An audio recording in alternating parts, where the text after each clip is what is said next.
దుర్యోధనుడు పాండవులను గుర్రపు బండ్ల పోటికి ఆహ్వానించాడు.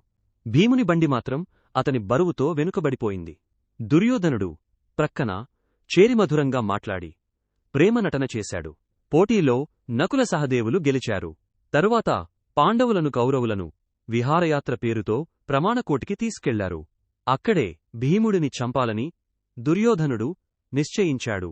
కాని శకుని మాత్రం భీముడు చావకూడదు, అతనిమీద హత్యాయత్నం జరగాలి.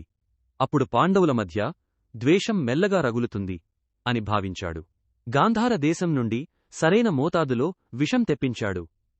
దుర్యోధనుడు పాయసంలో విషం కలిపి భీమునికి ఇచ్చాడు. ఆకలితో ఉన్న భీముడు దానిని తృప్తిగా తాగాడు. కాసేపటిలోనే మత్తులోకి జారి స్పృహ కోల్పోయాడు. దాంతో సంతోషపడిన దుర్యోధనుడు శకుని సూచన మించిపోయి అతన్ని తాళ్లతో కట్టి మడుగులో పడేశాడు. ఆ మడుగు నిండా విషసర్పాలున్నాయి.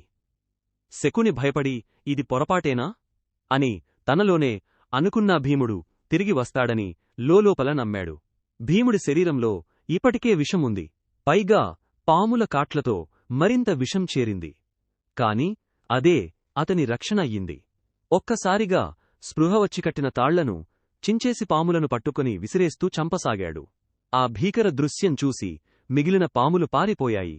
నీటి లోతుల్లో భీమునికి ఒక ప్రకాశవంతమైన ద్వారం కనిపించింది.